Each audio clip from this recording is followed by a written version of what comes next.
आप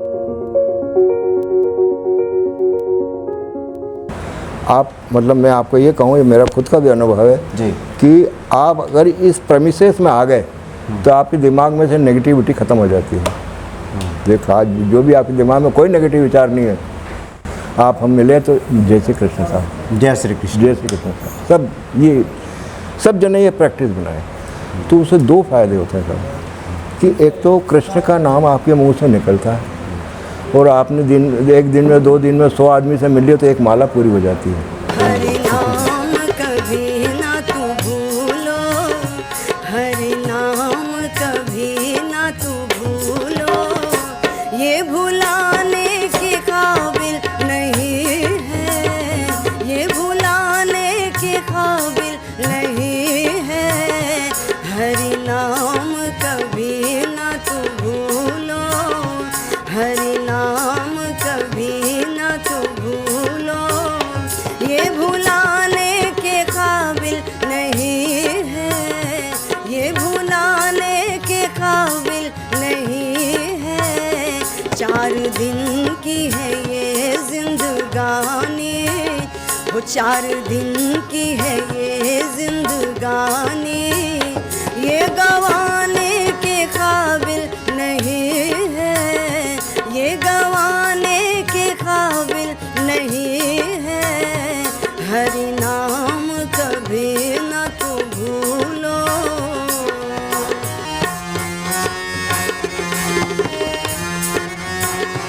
दुनिया माया के सोने का पिंजरा, भूल कर इसमें तू बंध ना जाना,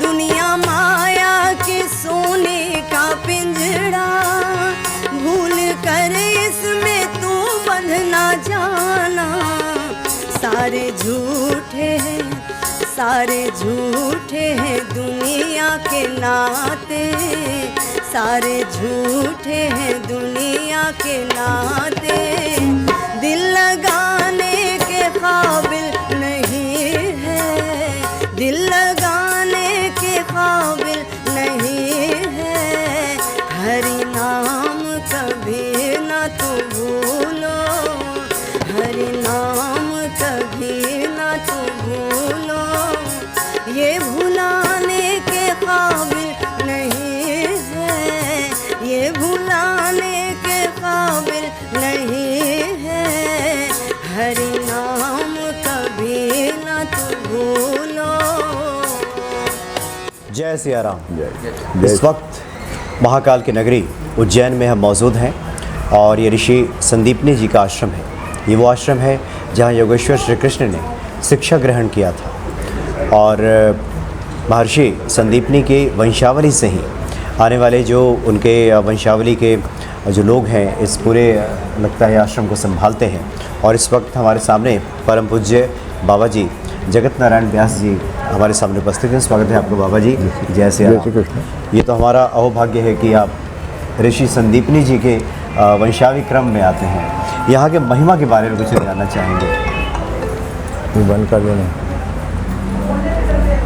यहाँ का एक सबसे बड़ा पहला सवाल तो ये है, और पहला बात तो अपन ये समझ लें कि अपन जहाँ बैठे हैं जी, ये कृष्ण का क्लासरूम था। क्लासरूम, अच्छा। भगवान कृष्ण की एक कक्षा, यहाँ कक्षा है ये। आप पीछे देखिए मूर्ति पे बैठे, उनके हाथ में स्लेट कलम, टीचर श्री बलराम जी, श्री कृष्ण जी, सुदामा जी तीनों बैठे हैं। और ये पाठशाला है। पाठशाला वो लिख रहे हैं, उनके हाथ में स्लेट कलम है। अच्छा। गुरुजी सामने से पढ़ा रहे हैं, उनके हाथ में धर्म पुराण है। तो ये पाठशाला में अपन बैठे हैं आज। बहुत ही पावन भूमि, पावन भूमि है कृष्ण की जी। अब ये शुरुआत ऐसे होती है कि भाई भगवान कृष्ण यहाँ क्यों आए। देखो ये सारा प्री मैनेजमेंट है गॉड का। गुरुजी और हमारे जो परम पूज्य हमारे गुरु, हम सब काशी के रहने वाले थे। अच्छा। सब काशी के रहने वाले थे, लेकिन इनके 7 पुत्र हुआ करते थे उस समय में। उन 7 पुत्रों का हरण कर लिया था शंखाचूर राक्षस ने।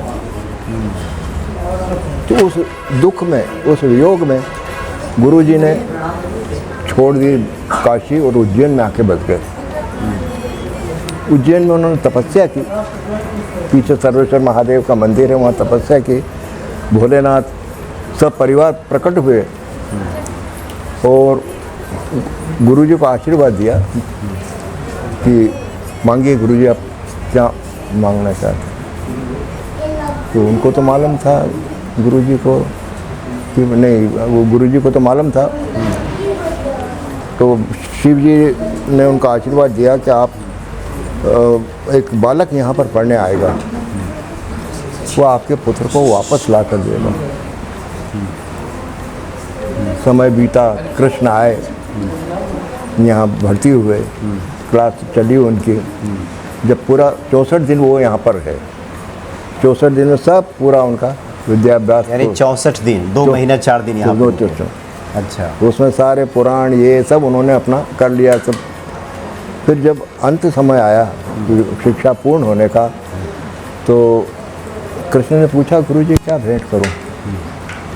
तो वो तो मालूम था कि ये तो परम अवतार है, मैं इससे कबल नहीं समझ, इसको कुछ नहीं चाहिए आशीर्वाद। लेकिन जो गुरुजी की पत्नी थी पीछे जो, उनको शिव जी का वो आशीर्वाद मालूम था। अच्छा, उन्होंने गुरुजी को अंदर बुलाया कि इधर आइए। बोले भोलेनाथ ने बोला था कि एक बालक आएगा और वो बच्चों को वापस ला के देगा। तो आप बोलिए इनसे। तो उन्होंने बोला कृष्ण से, भाई मेरी पत्नी की ऐसी इच्छा है। कृष्ण बोले भाई मैं विधि के विधान को तो नहीं बदल सकता।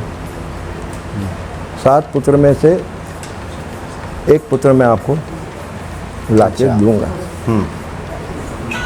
तो गए कृष्ण वहाँ यमराज के पास। यमराज ने सोचा ये आफत कहाँ आ गई। वो कृष्ण यहाँ पे आ गए। बोला नहीं साहब मेरे पास वो बच्चा नहीं है, शंकासुर राक्षस ने प्रभास क्षेत्र के अंदर उसको कैद कर रखा है। अच्छा, एक शंख के अंदर। कृष्ण वहाँ गए, शंकासुर राक्षस का वध किया और शंख में से बच्चे को निकाला। और जो उन्होंने संजीवनी विद्या यहाँ गुरुजी से सीखी थी, वो संजीवनी विद्या से उन्होंने पुनर्प्राण दान दिया उसको। और उसको लेके यहाँ पे आके गुरु माता गुरु दक्षिणा में दिए। ये वही फोटो, ये जो तस्वीर है, हाँ, जो प्रतिमा लगी हुई है, प्रतिमा, ये वही तस्वीर है। गुरु दक्षिणा में वो बच्चे को ला के दिया। तो ये बहुत ही अलौकिक अलौकिक स्थिति अलौकिक है, अलौकिक जगह है ये। मतलब अलौकिक जगह भी है और रीजन भी अलौकिक है। पहले से सब नहीं, जिसको अपन बोले गॉड का मैनेजमेंट कैसे होता है, यानी पूरा जो घटनाक्रम का संयोजन करना वो ईश्वर ने संयोजन किया। और भगवान राम के बारे में भी जो तुलसीदास ने लिखा कि गुरुगृह गए परहंड अघुराई अल्पकाल विद्या सब पाई। बराबर। तो ये 64 दिनों में ही भगवान कृष्ण ने ये विद्या ग्रहण कर लिया। विद्या ग्रहण कर लिया। वो भाई उनको क्या था, ये तो खाली एक आपको मेरे को ज्ञान देना था कि पढ़े हम।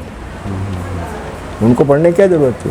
जी जी, सर्वव्यापी था वो तो, हर चीज़ में निपुण था। अच्छा बाबा जी, सुदामा जी से भी पहली मुलाकात यही हुई थी? नहीं, उनकी तो फ्रेंडशिप यहीं हुई थी। अच्छा, दोस्ती यही हुई थी। अच्छा, सुदामा बलराम सुदामा की फ्रेंडशिप यहीं सांदीपनी आश्रम में ही शुरू हुई थी। तो ये तो परम सौभाग्य है हम सभी का, और खासकर जो हनुमान भक्ति के दर्शक हैं उनका भी, कि इस परम क्षेत्र को देख रहे हैं। और आप तो ऋषि संदीपनी जी के वंशावली क्रम से आते हैं, और यहाँ पे जाहिर सी बात है कि जब इतना बड़ा ये क्षेत्र है, एक बार कोई दर्शन कर ले, ऋषि संदीपनी जी हैं, भगवान श्री कृष्ण साक्षात यहाँ विराजमान हैं, तो मुझे लगता है कि विद्यार्थियों के लिए तो ये बड़ा ही ये शुभ, सबके लिए शुभ है। आप मतलब मैं आपको ये कहूँ, ये मेरा खुद का भी अनुभव है जी, कि आप अगर इस प्रेमिसेस में आ गए तो आपके दिमाग में से नेगेटिविटी ख़त्म हो जाती है। देखो आज जो भी आपके दिमाग में कोई नेगेटिव विचार नहीं है, हालांकि जैसे ही आप इस क्षेत्र के बाहर होंगे फिर वो अटैक कर देंगे। हाँ, अगर उसकी बढ़ोतरी है तो वो ज़्यादा हावी हो जाता है। इस क्षेत्र से बाहर जा गए, लेकिन इस क्षेत्र पे आने पे ये ईश्वर की वो है कि आपके दिमाग से नेगेटिविटी टोटली क्लीन हो जाती है। सोच लो आप दिमाग में है कोई लफड़ा नहीं, कोई धपड़ा नहीं, किसी कोई झगड़ा झंडा भी वो भी नहीं, दिमाग में कुछ भी नहीं है। हमेशा यहाँ पे आके आदमी आके पॉजिटिव ही सोचता है। जहाँ पे परमपिता परमेश्वर ने स्वयं जहाँ शिक्षा ग्रहण की हो, तो वो तो क्षेत्र निश्चित तौर पे काफ़ी फलदायी है और नकारात्मकता को दूर भगाने वाला है।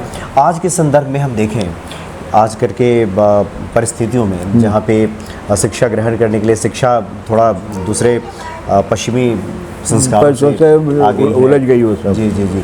तो ऐसे क्षेत्र से आप क्या संदेश देंगे ऐसे शिक्षण संस्थानों को, ऐसे पढ़ने वाले विद्यार्थियों को? ऐसे पढ़ने वाले विद्यार्थियों को चाहिए कि कृष्ण को हमेशा याद रखें। तो कोई भी नेगेटिविटी उनके पास नहीं आएगी। पहला वेरी इंपॉर्टेंट फैक्टर जो है, हर बच्चा, हर देश का हर देशवासी जय श्री कृष्ण अगर बोले, नमस्कार चमत्कार में कोई दम नहीं, आप हम मिले तो जय श्री कृष्ण साहब, जय श्री कृष्ण, जय श्री कृष्ण साहब, सब जने ये प्रैक्टिस बनाए तो उससे दो फायदे होते हैं साहब। कि एक तो कृष्ण का नाम आपके मुंह से निकलता है, और आपने एक दिन में 2 दिन में 100 आदमी से मिल लिया तो एक माला पूरी हो जाती है। ये बड़ी इम्पोर्टेंट चीज़ है। कृष्ण का नाम मुंह से निकलना, जितना बार कृष्ण का नाम मुंह से निकलेगा उतना अपना शरीर शुद्ध होता चला जाएगा। जी जी जी। तो एक तो ये एक माला की कड़ी है जो पूरी हो जाएगी, पूरी हो जाएगी इस प्रकार। अच्छा बाबा जी, आप तो निरंतर इस क्षेत्र में हैं जी, और जीवन का एक लंबा अनुभव भी है जी। कुछ अपने संस्मरण से कुछ बताना चाहेंगे? कुछ ऐसा लगा हो आपको कि भगवान कृष्ण की ये तो कृपा है, उनकी अनुभूति है, या यहाँ के कण कण में, जैसे उज्जैन के बारे में कहा जाता है कि कण कण में भगवान शिव की उपस्थिति महसूस होती है? मैंने आपने क्या कहा भाई साहब, अभी आप यहाँ आए तो आदमी कृष्णमय हो जाता है। सारी नेगेटिविटी कहाँ से भाग जाती है? जहाँ कृष्ण में नेगेटिविटी रहेगी नहीं, आदमी का मन शुद्ध हो जाता है।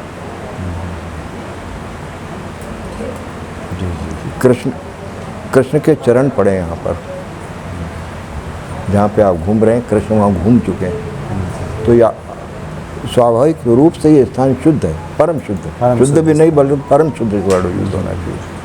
जी जी। अच्छा, भक्तों की बहुत से लोगों की जिज्ञासा होगी कि लोग तो दर्शन करने आते हैं, यहाँ के पूजन का कुछ विशेष उसका है, नियम है, किस प्रकार से यहाँ नहीं ऐसा कुछ, कृष्ण में सबसे बड़ी बात यह है, कोई ऐसा कोई विशेष नहीं रखा उन्होंने।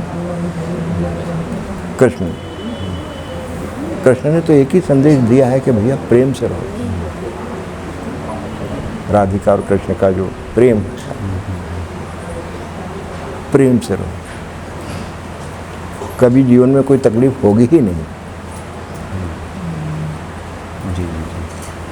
वैसे भी जो लोग उज्जैन आते हैं महाकाल जी के दर्शन के लिए, संदीपनी ऋषि के आश्रम में तो निश्चित तौर पर आते ही हैं, तभी आते हैं, सब आते हैं, सभी दर्शन करते हैं, सब नहीं बड़े और पुण्य फल के लाभ भागी बनते हैं। और वैसे भी जहाँ धर्म है उधर ही श्री कृष्ण है, और जहाँ श्री कृष्ण है वहीं विजय भी है, और धर्म भी है। जी, वहीं धर्म भी है, धर्म भी है। जी जी जी। और सबसे अच्छी बात जो आपने बताई, देख लो जी, कि जो देशों ने ये धर्म छोड़ा है, पिट रहे हैं। आज का जो अपन देखते हैं सिनेरियो, तो वहाँ ये धर्म नाम की कोई चीज़ ही नहीं है।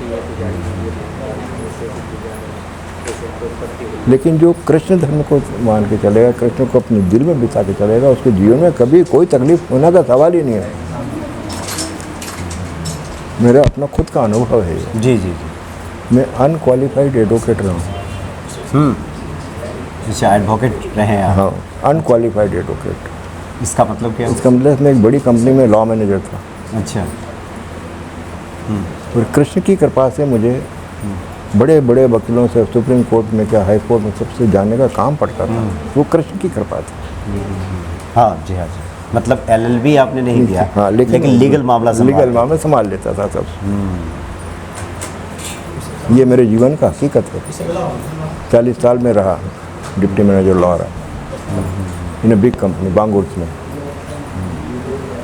वो सिर्फ कृष्ण की कृपा थी। मुझे क्या मालूम ला के मामले में, लेकिन नहीं, जो किसी ने कोई सब्जेक्ट दे दी सेठ ने, भैया ये प्रॉब्लम है, ठीक है, सब सुलझ जाएगी। तो इससे आदमी जो, तो कृष्ण जहाँ साथ में रहेगा तो आप में कॉन्फिडेंस पैदा होता है। जी जी। अगर कृष्ण को आपने याद कर लिया तो कोई आपका जो वो है जिगर पूरा कॉन्फिडेंस से भर जाएगा, आप आड़ से बढ़ जाएंगे। वैसे एक और जिज्ञासा चूँकि आपकी बातों के क्रम में यह पैदा हुई है, बहुत से भक्तों के मन में होगा कि आप भगवान कृष्ण की आराधना कैसे करते हैं? मेरे मन में बसा के रखा हुआ है मैंने, जय श्री कृष्ण कृष्ण जपता रहता हूँ बस। मैंने हर घड़ी हर हर क्षण मेरे मन में जय श्री कृष्ण। मैं यहाँ बैठता हूँ, मैं प्रसाद वगैरह भोग देता हूँ, जय श्री कृष्ण का। आप भी आए बोले जय श्री कृष्ण, वो भी आए बोले जय श्री कृष्ण, ये भी आए तो बोले जय श्री कृष्ण। कितनी बार मैंने उसमें कहता, उस कृष्ण मेरे साथ है।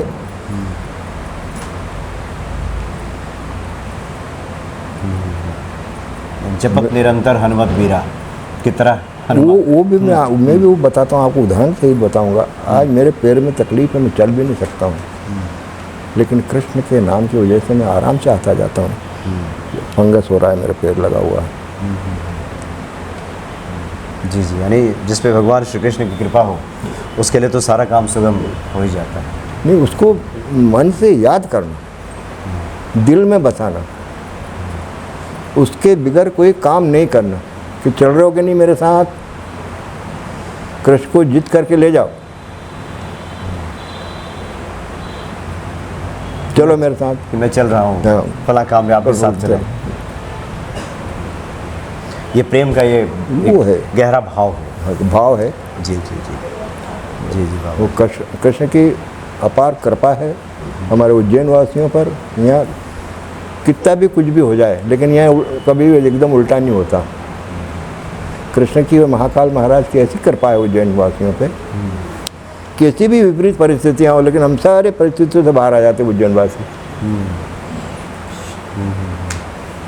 जी हाँ जी जी बाबा जी, निश्चित तौर पे आपने काफ़ी गहरी और प्रेम से भरी हुई बातें बताई हैं। और वैसे भी जहाँ पे हम लोग यहाँ उपस्थित हैं, ये तो परम पावन भूमि है जहाँ भगवान श्री कृष्ण ने स्वयं यहाँ विद्या ग्रहण किया हो।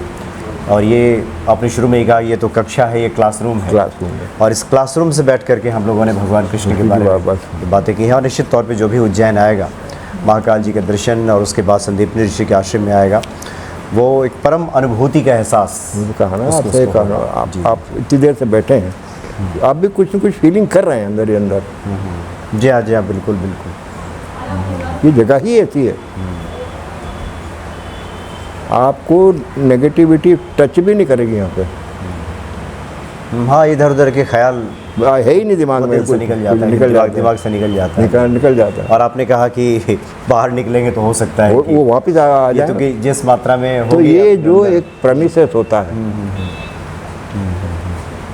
जहाँ तक कि उसका इलाज का है कि प्रेमिसेस रहता है, उस प्रेमिसेस में जहाँ एंटर हुए कृष्ण के सारी नेगेटिविटी बाहर ही फेंक जाती है अपने आप।